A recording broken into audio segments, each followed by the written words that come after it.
Sometimes you're in the minority of the vote. Sometimes you're in the majority. But you got to respect the vote, respect everyone's opinions, make sure everybody really feels heard in what's being said, and collectively, at the end of the day, move forward in the right direction together. Welcome to the Tip the Scales podcast, where we discuss running and growing your law firm. I'm your host, Maria Monroy, president and co-founder of LawRank. Today, I am joined by Scott Mansfield. We talked about lead docket, working on intake. We talked about what Google wants, being Southern and friendly. I hope you guys enjoy this episode. Tell us your name and law firm. My name is Scott Mansfield. Okay. And I'm a partner with Mansfield, Melanson, Cranmer, and Dick Injury Lawyers. That's a lot of last names. It's a lot of last names. Can we convince you to drop 3 and add car accident lawyers? You've convinced us to drop 2. Really? Yes. Oh, I didn't And we know change, that. and I got to say everybody's name to give them credit. Right. But our branding name is Mansfield, Melanson, Personal Injury, and Car Accident Lawyers. Amazing. Look at my team. Yep. That's wonderful. And we've seen positive increases already from it. Really? Yeah. That's amazing. In just a few months. Oh, great. So we'll have to get a testimonial from you while you're here. Yeah, I'll do it. Perfect. Thank you. All right. So now let's get to it. So you were telling me that you really enjoy getting to know your client. Right. I feel like so many lawyers probably don't feel that way. Am I crazy for thinking that?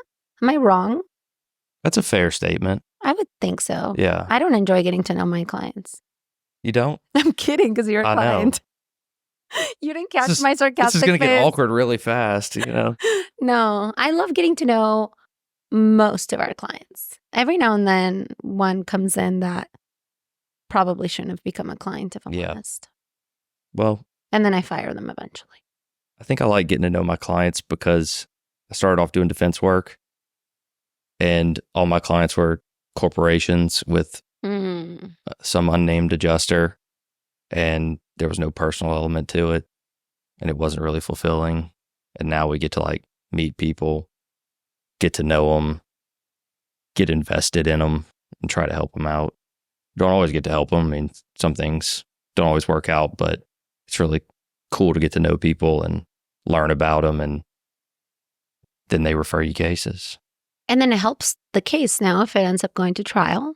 Yeah. I mean, it's never a good thing to learn something about your client at trial. Yeah, that would suck. Then you're in a really bad spot. I bet. But and it kind of helps you, when you get to know somebody, you want to help them, you want to fight for them, you want to put your heart and soul into it and try harder when you know the person than just, some XYZ corporation that really doesn't care about their insured or you or what you're doing anyway. So how many partners are at the firm? I feel like I should know this. There's 3 of us. There's 3, okay. Or 4, including me. So myself, Colin Melanson, who I grew up with, I've known since I was in kindergarten. That's so cool. Yeah. We've known each other for a long time and really gone through every phase of life together. We were cops together. That's a whole nother story. Oh, wow. Yeah. That's really cool. Yeah. How long were you a cop for? Both Colin and I were working together for about 3 years in Baton Rouge. What was it like? Wild. Really? Yeah. I mean, it was. So then what made you, oh my God, okay. I have so many questions. What made you guys decide to become cops? And then what made you decide to become lawyers? And are you BFFs? Yeah. Oh, yeah. That's so cute. I mean, we've been friends for 30 years. That's amazing. So we wanted You're so lucky. Yeah. I mean, we're still very close. We work together every day and we know a lot about each other and talk on a daily basis. Same with the other 2 partners. I'm close with them, but Colin and I have known each other literally since kindergarten. Do the other 2 partners get jealous? No, I think we have a good dynamic, I think it's sometimes good to have space also. I'm just teasing. Yeah. So Colin was in New Orleans for a couple of years with me, and he and his wife and their son recently just relocated to Baton Rouge. So now he's with Brad and Kelly all day, every day. So they'll get along great. That's awesome. They already do, but now they're all in the same city. So what happened? What made you guys decide, let's become cops? Probably just young and looking for an adrenaline rush, honestly. And was it? Oh, yeah. I mean, you're 21 years old and they give you keys to a police car and a badge and a gun and let you loose. Was this before college or after college? This was during college. Oh my God. That's Yeah. a thing? Yeah. Yeah. How? You were probably fucking exhausted. Yeah, I mean, worked a lot of nights, weekends, but it was fun. I mean, we literally had fun doing it. It was a fun job. Were you ever in like a life or death situation? Or dangerous? I was never shot at. I mean, there were some hairy situations, like not fun stuff. But I think Colin had a gun pointed at him one time. That's scary. Yeah, it was pretty wild. Yeah, I mean, it was wild. I mean, we'd park and get out and walk through rough neighborhoods at 2:00 in the morning. And did you guys decide to go to law school while you were cops? And who decided first? Who copied who? So I think Colin told me about it. So Colin was studying. He can't speak Arabic now, but he used to speak a little Arabic. He's got like a minor in Arabic, and he has a degree in international politics. Colin, I think, and he could tell you more about it, but wanted to go into the FBI. And this is... Is he here? No. This is, now it's 15 years ago.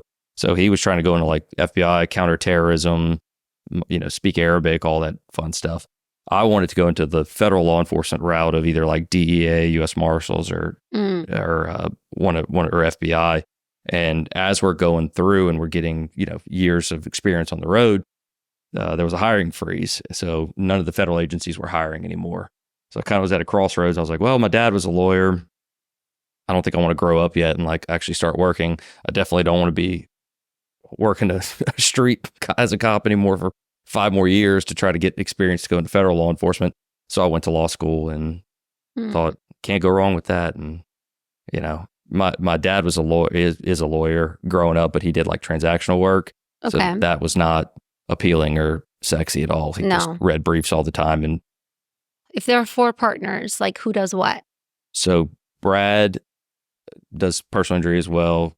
Kelly does personal injury. They litigate? All yeah.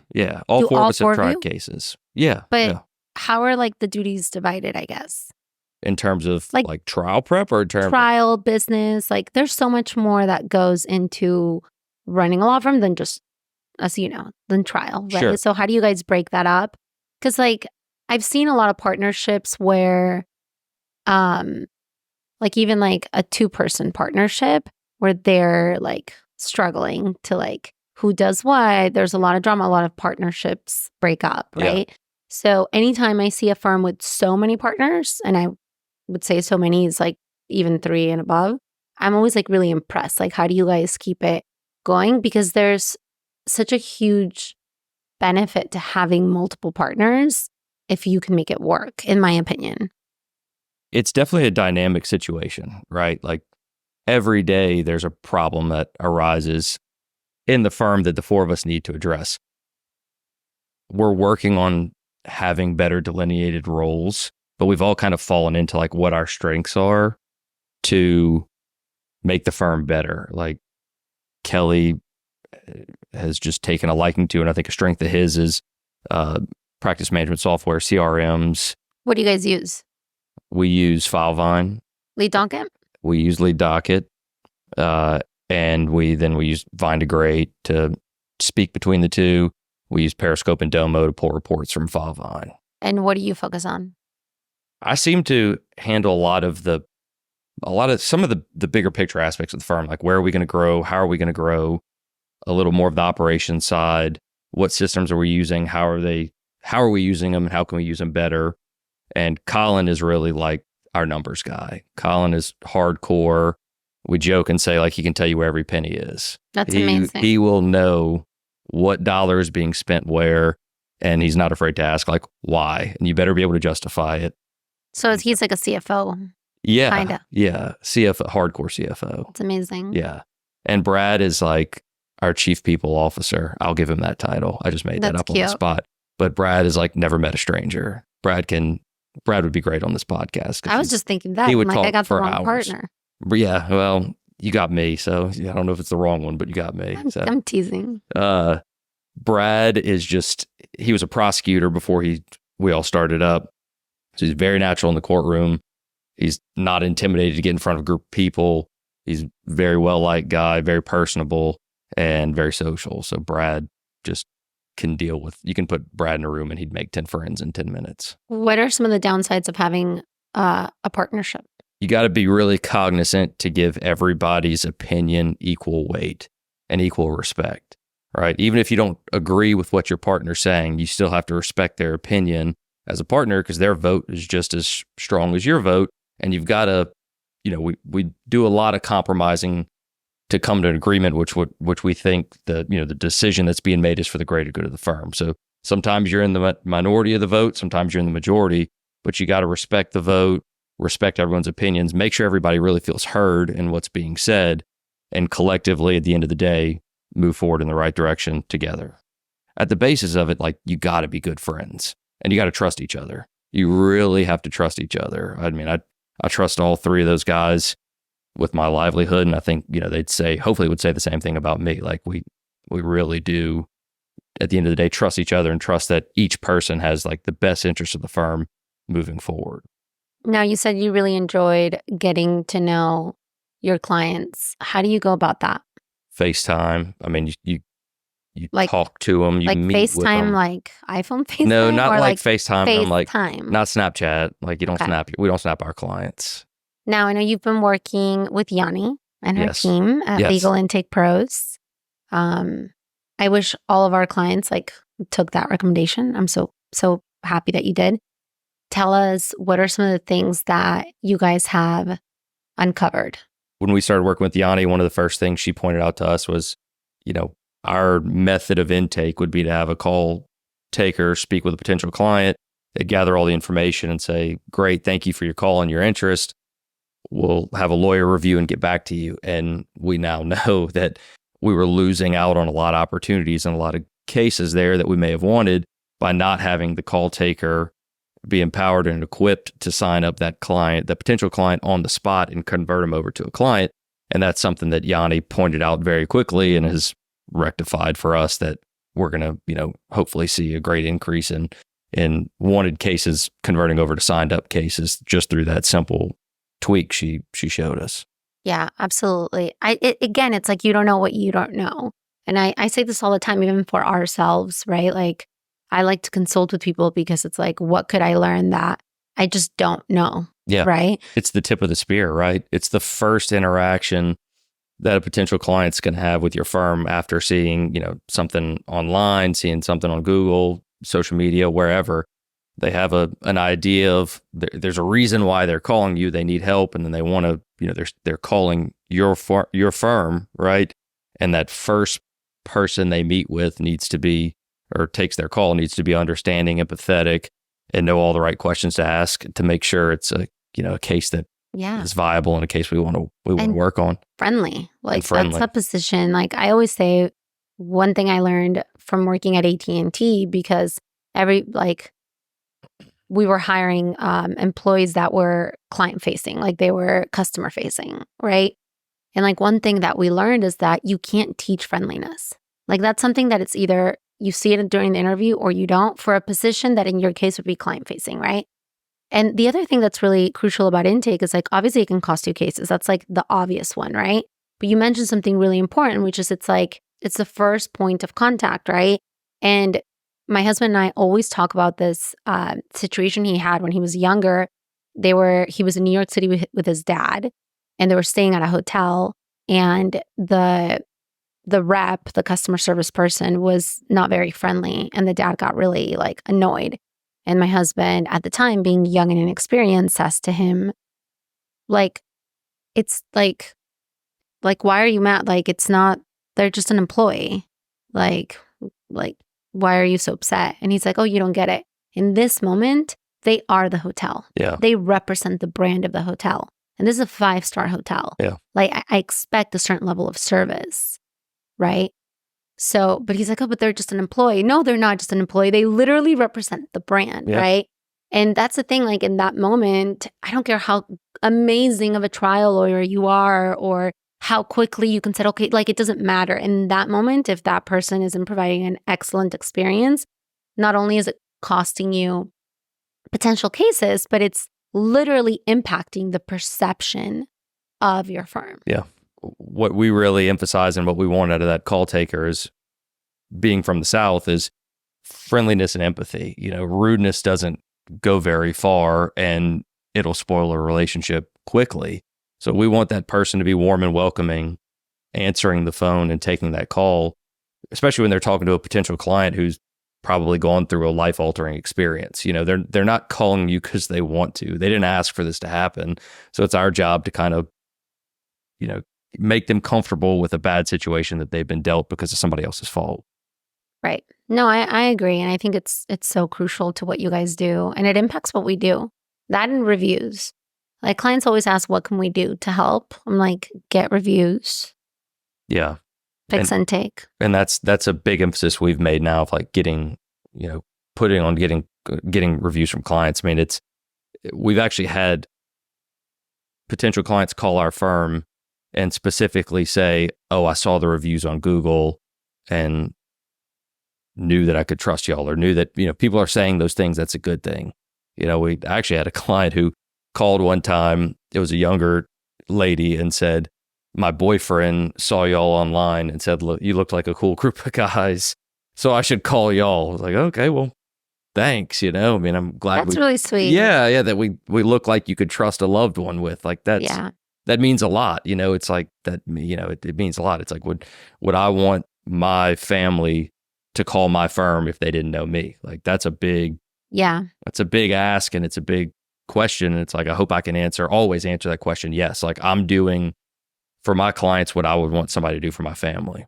Yeah. So when we talk about a positive user experience, if people are leaving positive reviews, then they're more likely to hire you. And because they hired you and they found you through Google, right?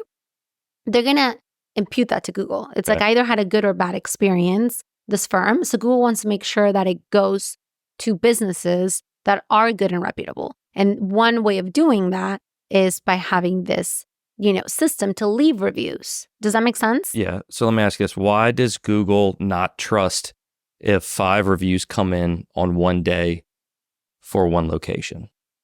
Like if 5 unique clients write a review for my firm for our Baton Rouge location, right? And they all hit on May 1st of 2024. Why does Google flag those as fraudulent or put a red flag around them? Yeah, so I don't know that it does. So for example, we just started a Google My Business listing. I know the irony that we just did it. And we got about 70 some reviews in 2 weeks. Because I also everybody always says oh, it's so hard. And I was like, all right, let me show you guys. So it was also I'm going to show you guys. I texted everybody, emailed, Rudy was doing it. Everybody was all hands on deck, right? And we did have a few removed. We had about 5 removed. But in a course of 2 weeks to get 70 some reviews and only have 5 removed, that's a really, in my opinion, that shows that it's really, that's not it. Okay. The reason why they remove reviews is because it's accounts that are leaving your review, but they've never reviewed anybody before. Okay. So if you really know the person, or if you got a lot of FaceTime with them and they trust you and they are so grateful, say, hey, your review's not posting. Because sometimes it posts and then it just disappears. Yeah, we've had that happen. Right. So then you ask them to leave other reviews for other local businesses throughout the next week, and then that should take care of it. Okay. Right? Also, what Google doesn't want to see is if we talk about the local pack, because this is one component of the local pack. I mean, I've seen firms with literally 1,000 reviews not ranking in the local pack. So it's just one component, but it's a non-negotiable component unless you're in the tiniest market, right?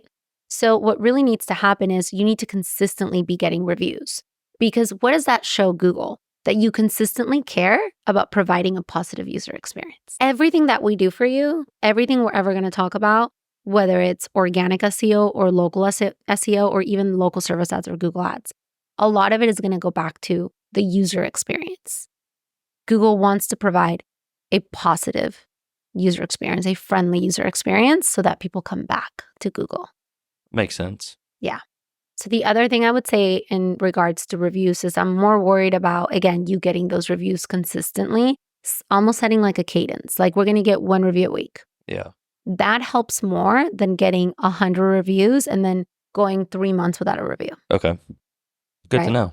Now, if you have multiple locations, the same person can leave a review on multiple locations. It just can't be the same review. You can't copy and paste.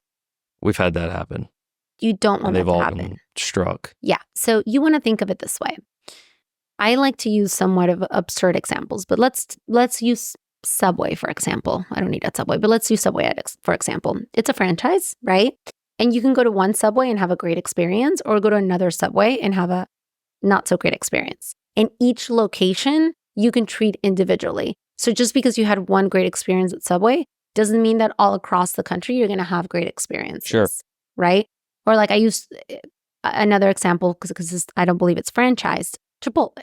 I love Chipotle. Not the healthiest, but I love it. And we went to Chipotle a few months ago while traveling, and they were out of cheese. And they were rude. Like 2 strikes. 2. Not a great experience. Yeah. Right?